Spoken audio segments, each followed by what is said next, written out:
जय हिंद दोस्तों। आज हम लोग 67 बीपीएससी प्रीलिम्स के लिए प्रभात पब्लिकेशन की जो सीट डिस्कशन करते हैं, प्रैक्टिस सेट नंबर 5 का डिस्कशन आप लोगों के साथ करेंगे।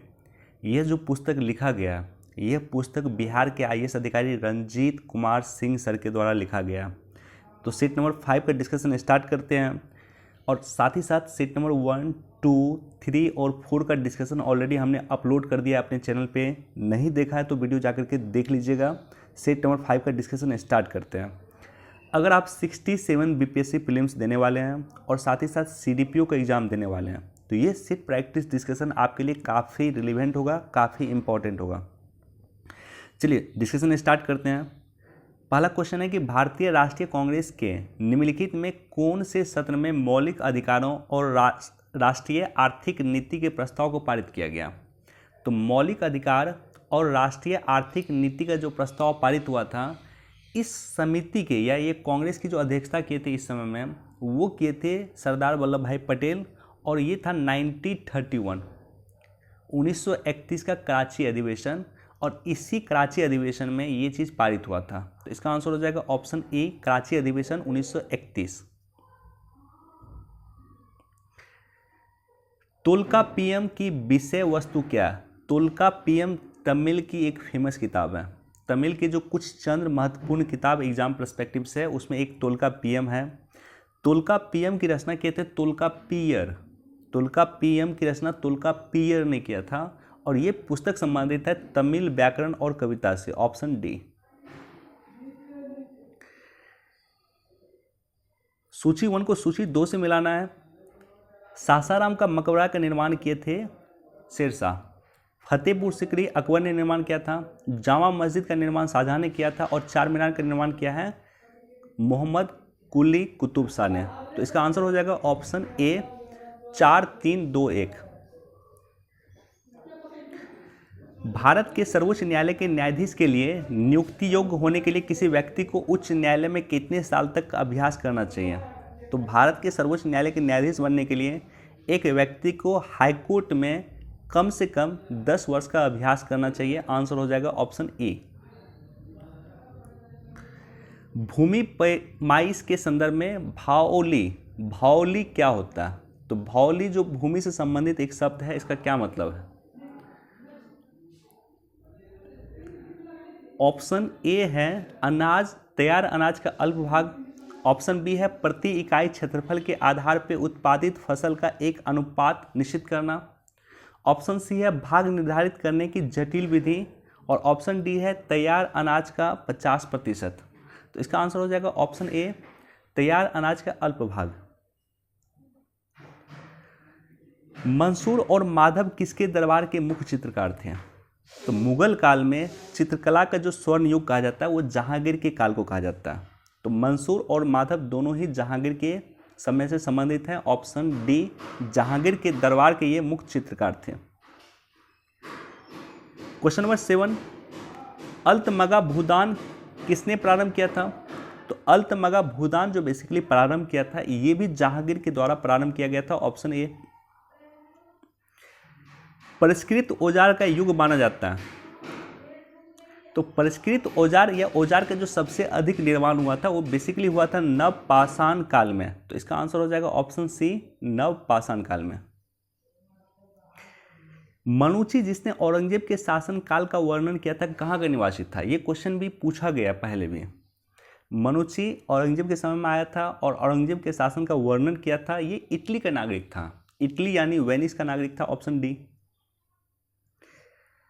कंदरिया महादेव मंदिर का बनवाया था, कंदरिया महादेव मंदिर जो बनवाया था वो चंदेल शासकों ने बनाया था। Option D.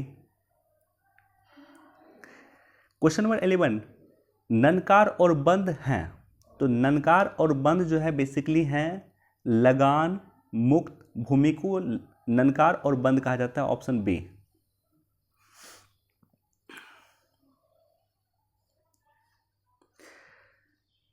मुगलों के शासनकाल में निम्न में से कौन से शाही दस्तावेज नहीं था? तो मुगल के समय में फरमान, सनद और निशान ये तीनों ही शाही दस्तावेज थे, लेकिन खुतबा शाही दस्तावेज नहीं था। ऑप्शन सी।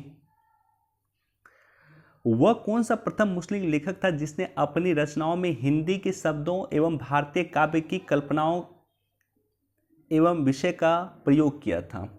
तो जो मुस्लिम लेखक थे और काफ़ी फेमस लेखक थे, कई सारी रचना इन्होंने किया है, ये थे अमीर खुसरो, ऑप्शन सी।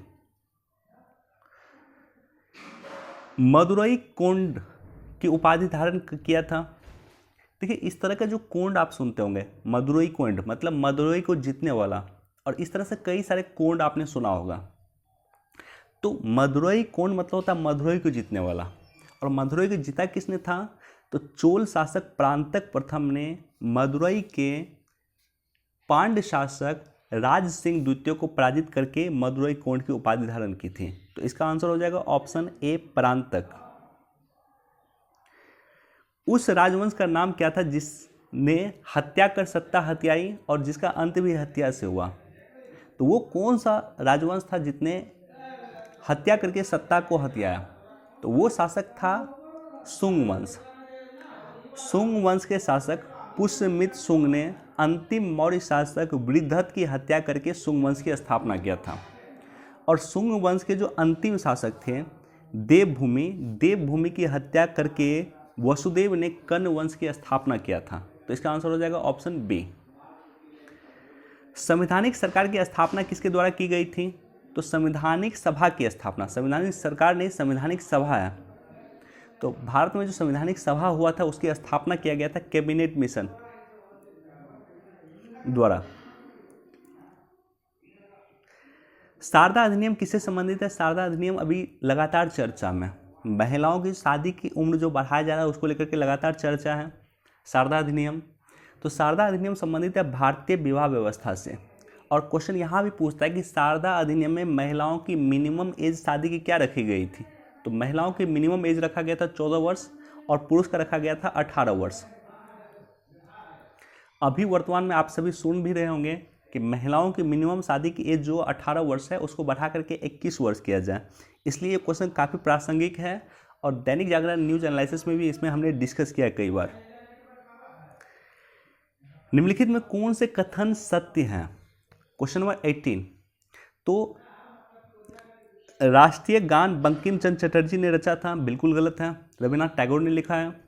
राष्ट्रीय ध्वज में सबसे ऊपरी पंक्ति में हरा रंग रहता है, केसरिया रंग रहता है, ये भी गलत है, पहला गलत है, बी गलत है, सी देखते हैं। वंदे मातरम भारत का राष्ट्रीय गान है, ये भी गलत है। जन गण मन अधिनायक भारत का राष्ट्रीय गान है, ऑप्शन डी बिल्कुल सही है। स्वतंत्र भारत का ध्वज 22 जुलाई 1947 को अपनाया गया था, ये सही है। तो इसका आंसर हो जाएगा ऑप्शन डी। चतुर्थ आंग्ल मैसूर युद्ध का तत्कालिक क्या कारण था? तो चतुर्थ आंग्ल मैसूर युद्ध हुआ था वेलेस्ली के समय में, 1899 में हुआ, 1799 में चतुर्थ आंग्ल मैसूर युद्ध हुआ था। और तत्कालिक कारण ये था कि वेलेस्ली ने जो सहायक संधि की शुरुआत किया था, उस सहायक संधि को टीपू सुल्तान ने मानने से इनकार कर दिया था और चतुर्थ आंग्ल मैसूर युद्ध में ही टीपू सुल्तान की मृत्यु भी हुई थी। तो इसका आंसर हो जाएगा option D. Question number 20। Akhil Bharatiya Congress के 1889 के बम्बई अधिवेशन में कितनी भारतीय महिलाओं ने भाग लिया था? तो टोटल 10 महिलाओं ने इसमें भाग लिया था और इसमें 5 महिलाएं जो थी वो भारतीय महिला थी। तो इसका आंसर हो जाएगा ऑप्शन सी, 5 भारतीय महिला ने इसमें भाग लिया था।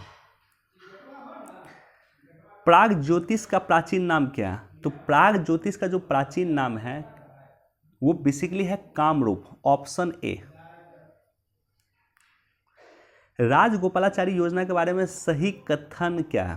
तो राजगोपालाचारी योजना के बारे में जो सही स्टेटमेंट है कि अनेक कांग्रेस जनों ने भी इसका विरोध किया था, तो ये बिल्कुल सही है, ऑप्शन बी। वैसे भी राजगोपालाचारी योजना के बारे में आप लोग पढ़ भी लीजिएगा। ऋग्वेद में कौन से वैदिक देवता सहस्त्र स्तंभों वाले भवन में निवास करते थे? तो ये जो भवन में निवास करते थे ऋग्वेद के अनुसार ये करते थे, यस, ऑप्शन नंबर डी, मित्र और Varun, option D. Black hole त्रासदी का संबंध किससे है? तो ब्लैक होल त्रासदी को अगर आप देखेंगे तो इसका संबंध हो गया प्लासी की लड़ाई से, ऑप्शन सी, क्योंकि ब्लैक होल घटना के बाद ही प्लासी की लड़ाई हुई थी। एनसीईआरटी की स्थापना कब हुआ? 1961 में। राष्ट्रीय शैक्षिक अनुसंधान परीक्षण परिषद सॉरी। तो एनसीईआरटी की स्थापना 1961 में हुआ था। यजुर्वेद के मंत्रों से देवताओं का आह्वान करने वाले को क्या कहा जाता था? तो यजुर्वेद में जो मंत्र पढ़ता था उस मंत्र के माध्यम से देवताओं के आह्वान करने वालों को याज्ञिक कहा जाता था। Option C. किस वेद में दवाओं का विवरण मिलता है? दवाओं की जो चर्चा मिलती है, दवाओं का जो विवरण मिलता है, ये मिलता है अथर्ववेद में। Option D. भारत में आगमन के बाद आर्यों ने सर्वप्रथम निवास स्थान कहाँ बनाया था? आर्यों के निवास स्थान को लेकर के कई सारे विद्वानों के बीच में विवाद है, लेकिन फिर भी एक आम राय से इसे सप्त सैंधव क्षेत्र माना जाता है। ऑप्शन डी, सप्त सैंधव क्षेत्र। संविधान के किस अनुच्छेद में यह कहा गया है कि सभी सार्वजनिक स्थान सभी नागरिक के लिए खुले हुए हैं? तो सभी सार्वजनिक स्थान सभी नागरिक के लिए खुले हुए हैं, ये आर्टिकल 15 में कहा गया, और आर्टिकल 15 में भी पार्ट 2 में कहा गया। तो इसका आंसर हो जाएगा option A, 15 sub clause 2। Bihar के कितने जिले की सीमा नेपाल से लगती है? बिहार के टोटल जो जिले की संख्या है वो 7 जिले हैं। 7 जिले की संख्या नेपाल से लगती है।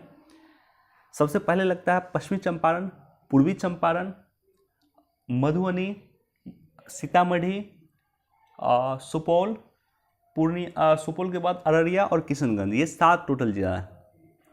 इस 7 जिला का नाम भी याद रखिएगा, क्वेश्चन यहाँ से भी कई बार पूछते हैं। एक बार बीपीएससी में क्वेश्चन पूछा गया था कि कौन सा जिला नेपाल को टच नहीं करता, और ऑप्शन में पूर्णिया दिया हुआ था। तो पूर्णिया नेपाल को टच नहीं करता, किशनगंज करता है, अररिया करता है, उसके बाद सुपौल करता है, मधुबनी करता है, सीतामढ़ी करता है, पूर्वी चंपारण और पश्चिमी चंपारण करता है।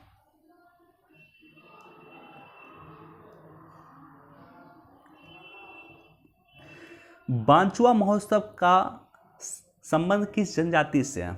तो वांचुआ महोत्सव कई बार इंडिविजुअली आपसे ये पूछ लेता है कि किस राज्य की में होता है ये, या किस राज्य में ये महोत्सव होता है। तो ये महोत्सव होता है असम में, और असम की तिवा जनजाति इससे मनाती है। Option D.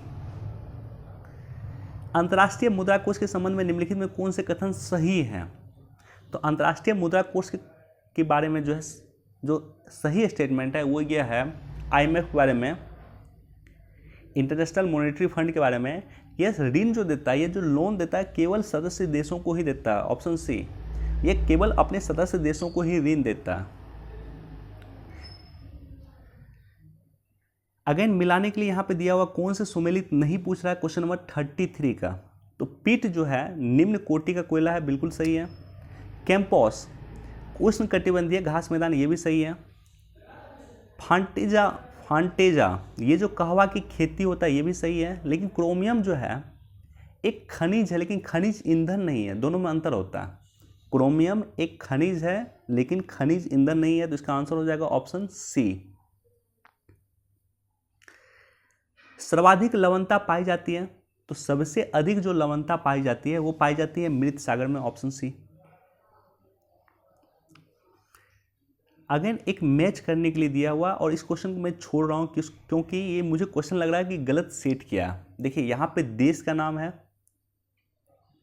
यहाँ पे देश का नाम है, और देश का नाम ये दिया हुआ, ये देश है ही नहीं, तो ये गलत मैच किया। लेकिन बावजूद यहाँ पे जो लॉरेन है, लॉरेन काफ़ी फेमस एरिया है, फ्रांस का एक फेमस क्षेत्र है, लो उत्पादक क्षेत्र है। तो ये क्वेश्चन मिसप्रिंट मुझे लगता है, तो इसलिए मैं इसको डिस्कस नहीं कर रहा हूँ।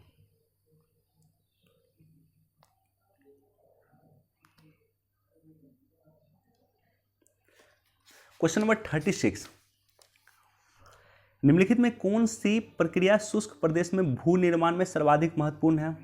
तो अपघर्षण शुष्क प्रदेश में जो भूमि का निर्माण होता है उसमें सबसे महत्वपूर्ण होता है अपघर्षण। Option A. अगेन मैच करने के लिए दिया हुआ राजधानी, अर्जेंटीना की राजधानी क्या है? अर्जेंटीना की राजधानी है ब्यूनस आयर्स। उसके बाद बोलिविया की राजधानी क्या है? लापाज है। चिली की राजधानी सेंटियागो है, और पेरू की राजधानी लिमा है। तो इसको जो आप मैच करेंगे तो इसका हो जाएगा ऑप्शन नंबर बी, 2-1-4-3। फिर मैच करने के लिए दे दिया।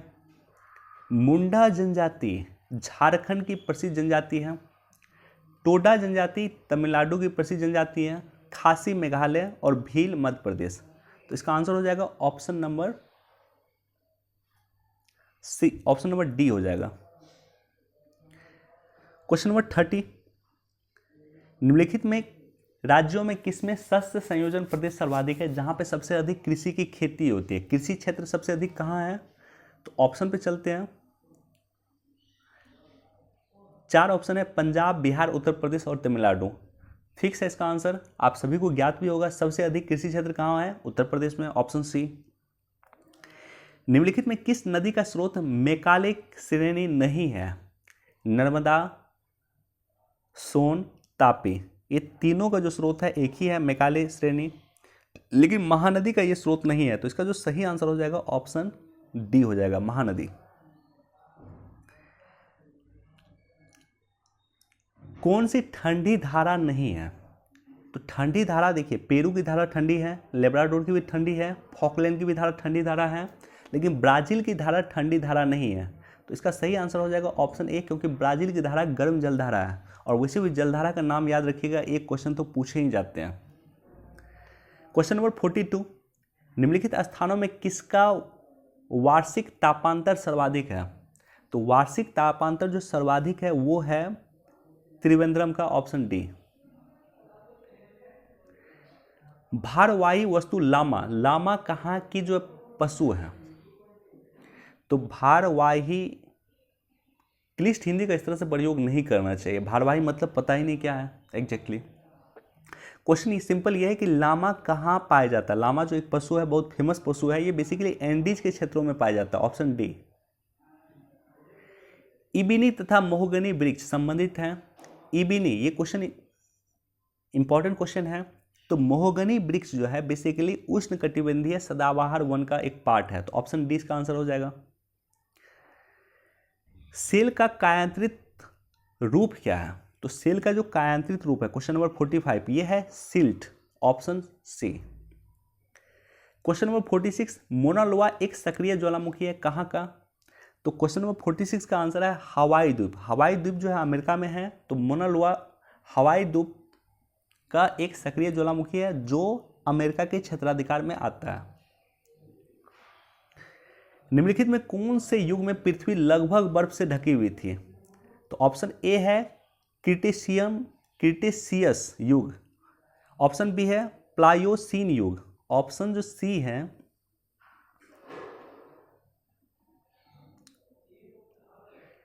प्लीसिटोसीन युग, ऑप्शन डी है टर्शियरी युग। तो इसका सही आंसर है ऑप्शन सी, प्लीसिटोसीन युग। क्वेश्चन नंबर 48, उपजाऊ मिट्टी जो कृषि के योग्य हैं में पीएच मान क्या होता है? तो कृषि का जो उपजाऊ योग्य कृषि भूमि होती है उसका पीएच मान लगभग क्षारीय होता है, तो हल्का क्षारीय होता है। तो इसका आंसर हो जाएगा ऑप्शन सी, 6 से 7 होता है, ये हल्का क्षारीय होता है, सॉरी हल्का अम्लीय होता है। 6 से 7 मतलब हो गया हल्का अम्लीय होता है, ऑप्शन सी।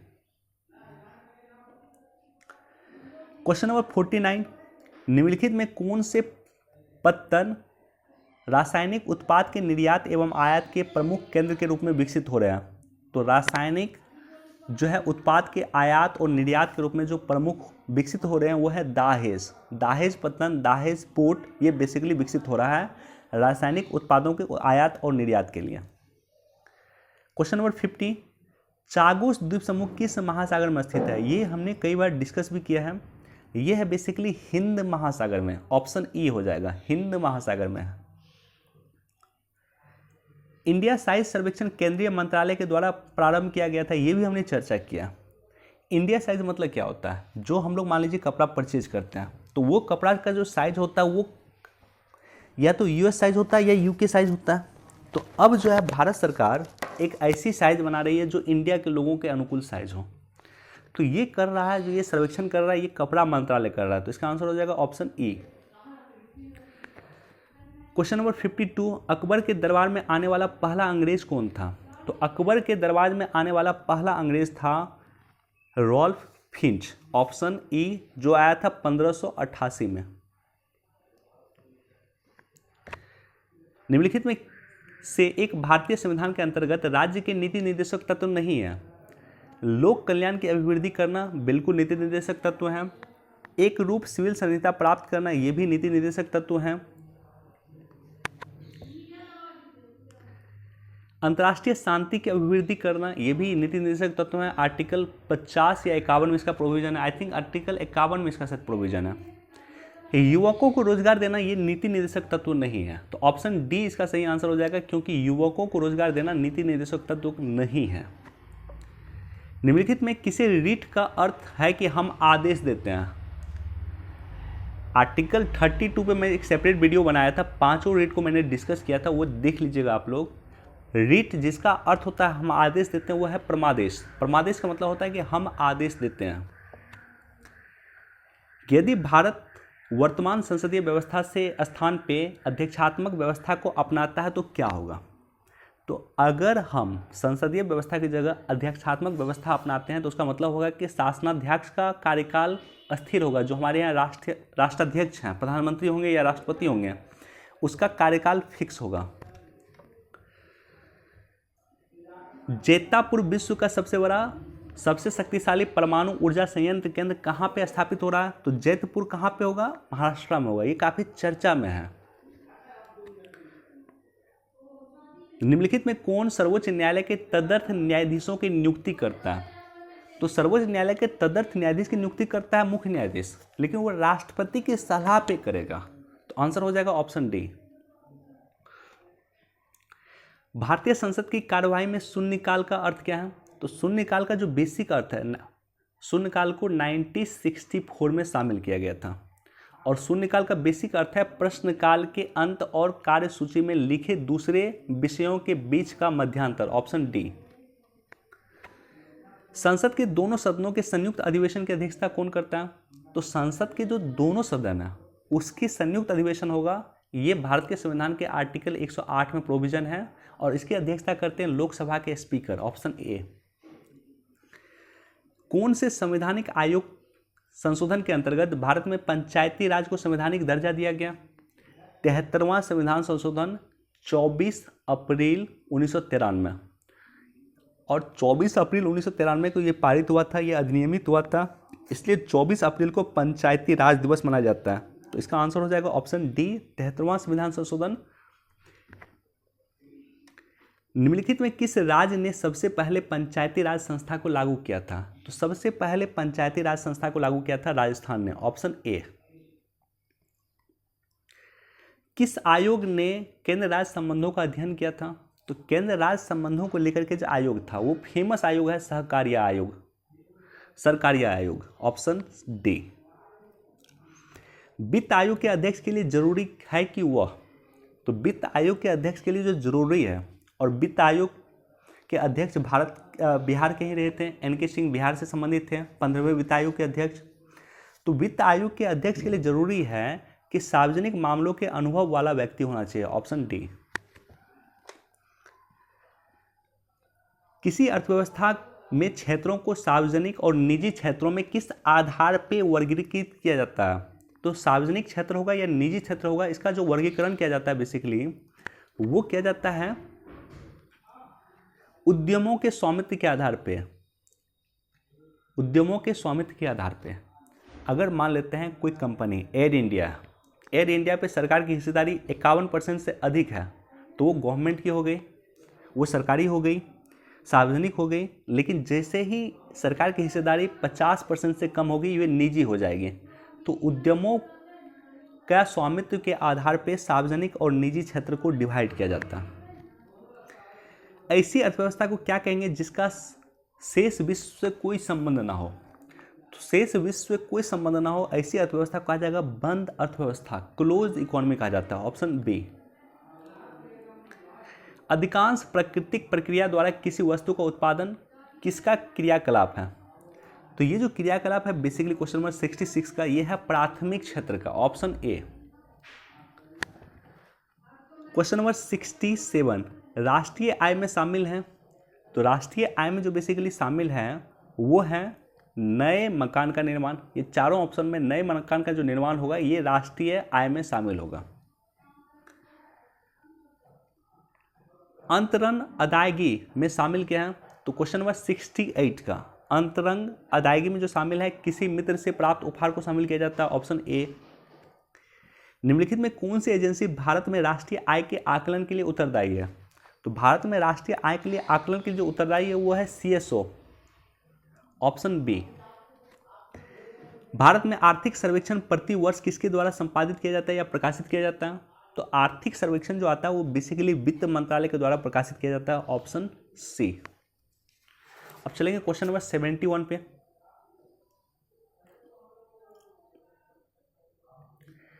मानव विकास सूचकांक किसने विकसित किया? मानव विकास सूचकांक विकसित करने का श्रेय जाता है पाकिस्तान के एक इकोनॉमिस्ट रहे हैं महमूद उल हक। Option C. इन्होंने एसडीआई इंडेक्स को विकसित किया। भारतीय रिजर्व बैंक के लेखा वर्ष की अवधि क्या है? तो रिजर्व बैंक की जो लेखा वर्ष है 1 जुलाई से शुरू होता है और 31 जून तक रहता है। तो ऑप्शन बी इसका सही है। किसकी स्थिति में दूर की चीजें फोकस से हट के दिखाई देती हैं? तो ऑप्शन डी। निकट दृष्टि दोष जो होता है वो बेसिकली क्या होता है, निकट की वस्तु आपको ठीक दिखाई देगी लेकिन दूर की वस्तु आपको ठीक दिखाई नहीं देगी। और निकट दृष्टि दोष को दूर करने के लिए अवतल लेंस का प्रयोग किया जाता है। तो इसका आंसर हो जाएगा ऑप्शन डी। दीर्घ दृष्टि वाले व्यक्ति के लिए निकट बिंदु होता है। तो दीर्घ दृष्टि वाले व्यक्ति के लिए निकट बिंदु होता है 25 सेंटीमीटर से अधिक होना चाहिए। Option A. जूम लेंस क्या होता है? Question number 75। तो जूम लेंस क्या होता है कि एक परिवर्ती फोकस दूरी वाला लेंस होता है। Option B. Question number 76।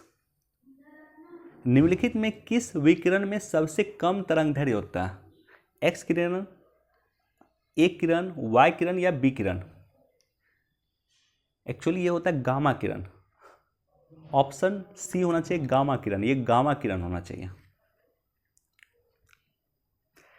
Camera के प्रतिबिंब की तीक्ष्णता निम्न में कौन तय करता है? तो कैमरा की जो प्रतिबिंब है उसकी तीक्ष्णता द्वारक एपर्चर के द्वारा तय होता है। Option A.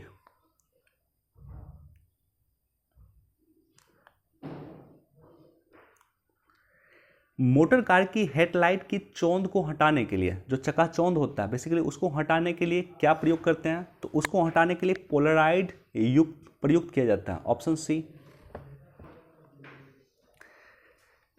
जब किसी तालाब के शांत जल में पत्थर को फेंका जाता है, शांत जल है उसमें पत्थर को फेंकिए, तालाब पे जो तरंग की लहर होती है वो कौन सी तरंग है? तो वो तरंग अनुदैर्घ्य और अनुप्रस्थ तरंग दोनों है। Option C. प्रति ग्राम ईंधन द्वारा मोचित ऊर्जा की दृष्टि से निम्नलिखित में सर्वोत्तम ईंधन कौन है? और सर्वोत्तम ईंधन कौन सा है? 1 ग्राम अगर मान लीजिए हाइड्रोजन से जितना एनर्जी क्रिएट होगा उतना किसी चीज से नहीं होगा। Option A. हाइड्रोजन सबसे श्रेष्ठ एनर्जी है, इसलिए सरकार नेशनल हाइड्रोजन मिशन भी सरकार लेकर लॉन्च किया है। निम्नलिखित में कौन सा प्लास्टिक है? प्लास्टिक का मतलब क्या है कि अगर उसको आप फैलाइएगा तो फिर अपनी शेप में आ जाएगा। तो क्वार्टज, माइका और ग्रेनाइट को प्लास्टिक नहीं कहा जाता है। Option D. मृतिका को प्लास्टिक कहा जाएगा। Question number 82। 0 डिग्री सेंटीग्रेड पे जल और बर्फ क्रिस्टल साम्यावस्था में होते हैं तब इस प्रणाली पे दाब प्रयुक्त किया जाता है। क्वेश्चन नंबर 82 का आंसर हो जाएगा ऑप्शन डी। इस पे कोई परिवर्तन नहीं होगा, कोई प्रभाव नहीं पड़ेगा। जब दाब बढ़ता है तो जल का क्वथनांक क्या होता है? तो जब दाब को आप बढ़ाइएगा तो जल का क्वथनांक भी बढ़ जाएगा। Option D. शुष्क बर्फ क्या होता है? शुष्क बर्फ जो होता है ठोस कार्बन डाइऑक्साइड, इसे कहा जाता है कार्बन डाइऑक्साइड। शुष्क बर्फ क्या होता है? ठोस carbon dioxide. Option B. Question number 85। भाप अंगार गैस किसका मिश्रण होता है? तो क्वेश्चन नंबर 85 का आंसर है ऑप्शन सी। कार्बन मोनोऑक्साइड और हाइड्रोजन का मिश्रण होता है भाप अंगार गैस। क्वेश्चन नंबर 86 भी सेम क्वेश्चन है। जल गैस, इसको जल गैस बोलिए या भाप अंगार गैस बोलिए। भाप अंगार गैस टफ हिंदी का प्रयोग किया गया, इस तरह से हिंदी का प्रयोग नहीं किया जाना चाहिए। जल गैस जो होता है बेसिकली कार्बन मोनोऑक्साइड और हाइड्रोजन होता है। ऑप्शन सी। मानव शरीर की सबसे बड़ी मिश्रित ग्रंथि कौन सी है? तो मानव शरीर की सबसे बड़ी जो मिश्रित ग्रंथि है वो होता है अग्नाशय। Option C. स्तनपायी में सबसे बड़ी ग्रंथि कौन सी होती है? तो सबसे बड़ी ग्रंथि होती है यकृत, लिवर, लेकिन सबसे बड़ी मिश्रित ग्रंथि होती है अग्नाशय। जब कोई एकल जीन एक से अधिक लक्षण की अभिव्यक्ति नियंत्रित करता है तो इसको किस प्रकार कहा जाएगा? तो यह किस प्रकार होता है? Question number 89। तो क्वेश्चन नंबर 89 का आंसर हो जाएगा ऑप्शन डी, बहुप्रभावी होगा, ऑप्शन डी। इंसुलिन का आविष्कार किसने किया था? अच्छा क्वेश्चन, इसको बोलिए। एफ बेटिंग ने इंसुलिन का आविष्कार किया था।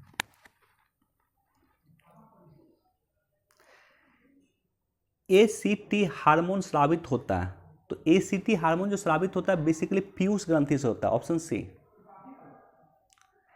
न्यूरॉन क्या होता है? तो क्वेश्चन नंबर 92 का, न्यूरॉन क्या होता है? तंत्रिका तंत्र की आधारभूत इकाई को न्यूरॉन कहते हैं, ऑप्शन डी। श्वसन की नियंत्रण मस्तिष्क के किस भाग में होता है? तो श्वसन जो होता है एक अनैच्छिक क्रिया है और ये मस्तिष्क के पिछला भाग जो होता है मेडुला ऑब्लिंगेटा, यहां से नियंत्रित होता है। जन्म के बाद मानव के किस ऊतक में कोई कोशिका का विभाजन नहीं होता? तो जन्म के बाद मानव के तंत्रिका में कोई कोशिका विभाजन नहीं होता, ऑप्शन बी। श्वसन कैसी प्रक्रिया मानी जाती है? तो श्वसन अपचयी प्रक्रिया मानी जाती है, श्वसन को अपचयी प्रक्रिया माना जाता है, ऑप्शन बी। मानव शरीर में सबसे बड़ी कोशिका कौन सी है? तो मानव शरीर में सबसे बड़ी नहीं, सबसे लंबी पूछा, तो सबसे लंबा कोशिका जो है वो माना जाएगा तंत्रिका कोशिका को, ऑप्शन डी। अंग्रेजी में कहा जाता है न्यूरॉन। न्यूरॉन मानव शरीर की सबसे लंबी सेल है। यूनेस्को का हेडक्वार्टर कहाँ है? तो यूनेस्को को लेकर के कई बार हमने डिस्कस किया है। फ्रांस के पेरिस में यूनेस्को का हेडक्वार्टर है, ऑप्शन ए।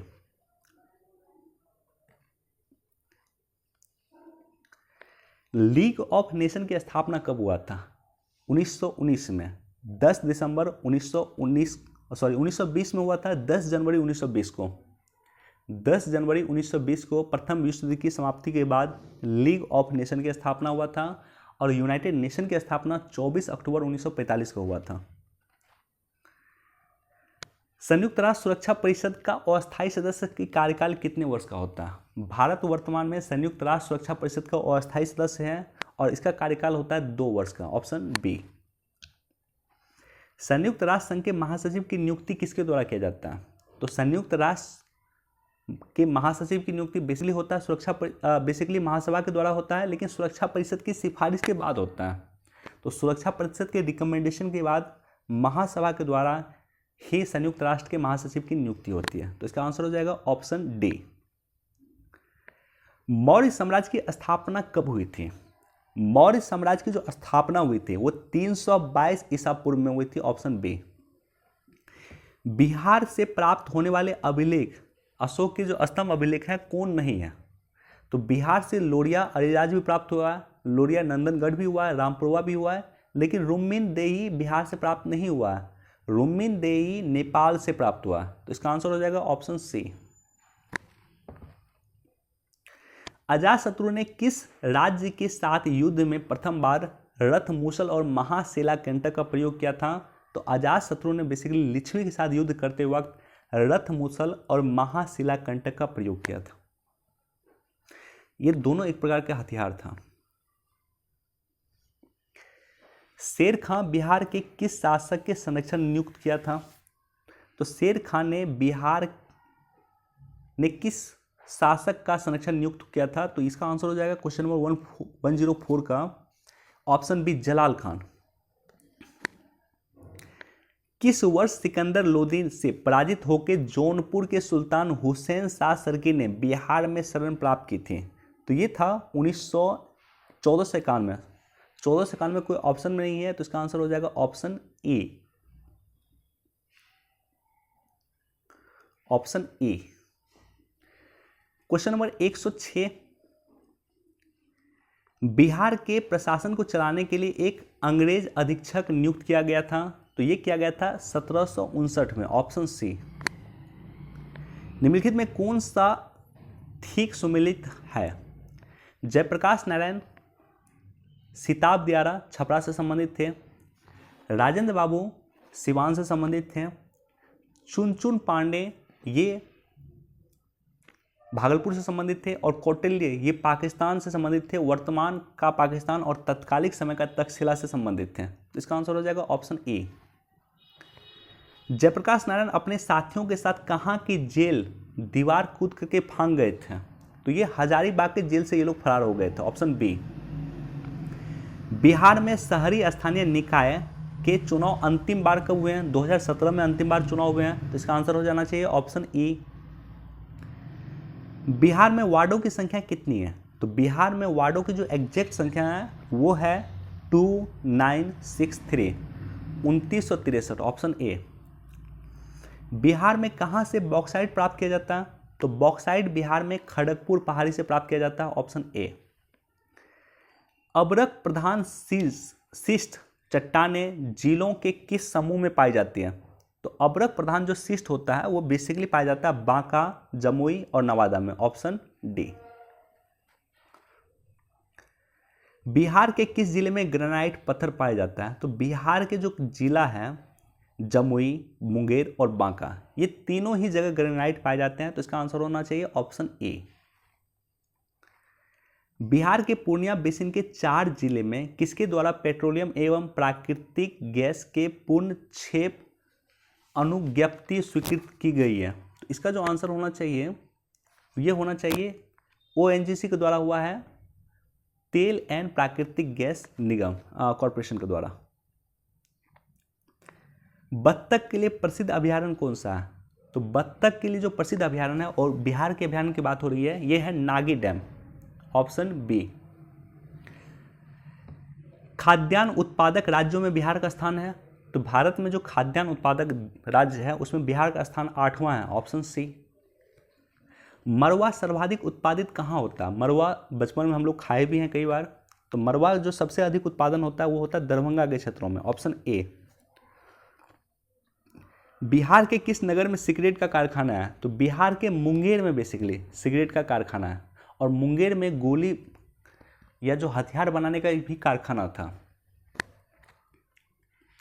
बिहार के किस स्थान में से पूरा पाषाण युग के अवशेष मिले हैं? तो पूरा पाषाण के जो अवशेष मिले हैं ये भी बेसिकली मुंगेर से ही मिले हैं, ऑप्शन बी। बिहार में शिशु मृत्यु दर 2011 में कितनी थी? तो बिहार में जो शिशु मृत्यु दर रही है 2011 में वो रही है 61, ऑप्शन बी।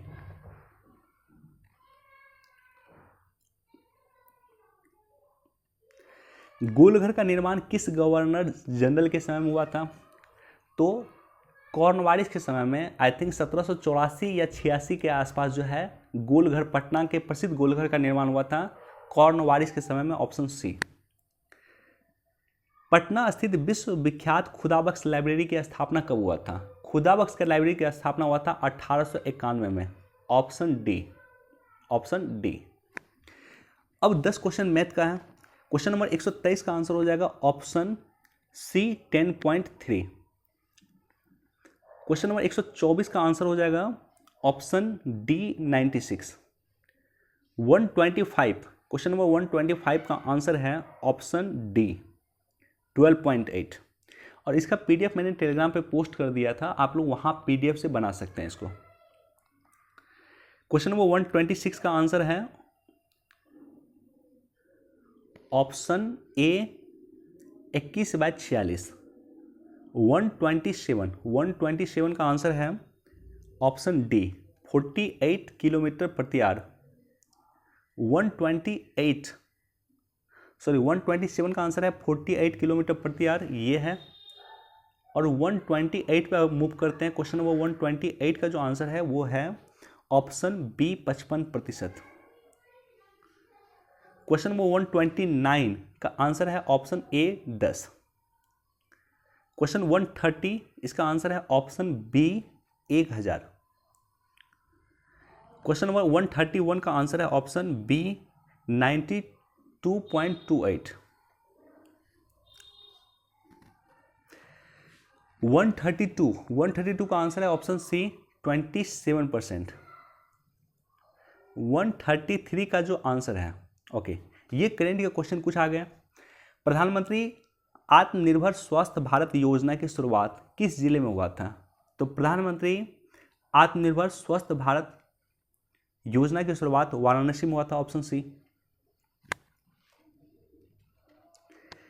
कोन्याक निम्नलिखित में किस भारतीय राज्य में स्थित जो जनजातीय समूह है, तो ये बेसिकली नागालैंड में स्थित जनजातीय समूह है, ऑप्शन बी। सिंगरेनी निम्नलिखित में किस भारतीय राज्य में स्थित एक गांव है, तो सिंगरेनी बेसिकली है तेलंगाना में एक गांव है, ऑप्शन ए। लोकतंत्र के लिए शिखर सम्मेलन निम्नलिखित में किस देश द्वारा आयोजित एक आभासी शिखर सम्मेलन है, तो ये बेसिकली अमेरिका के द्वारा इस तरह का शिखर सम्मेलन का आयोजन किया गया था। लोकतंत्र पे एक शिखर सम्मेलन का आयोजन अमेरिका के द्वारा किया गया था, जिसमें भारत को भी बुलाया गया था।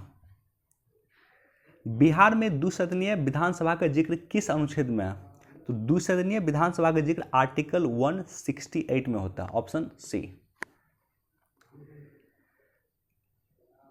भारत में कौन से स्पिनर भारत के लिए सबसे ज़्यादा विकेट लेने के मामले में अनिल कुंबले एवं कपिल देव के बाद तीसरे स्थान पर आ गया, तो अनिल कुंबले और कपिल देव के बाद तीसरे स्थान पर आने वाले जो स्पिनर क्रिकेटर हैं वो हैं राहुल चाहर, ऑप्शन सी।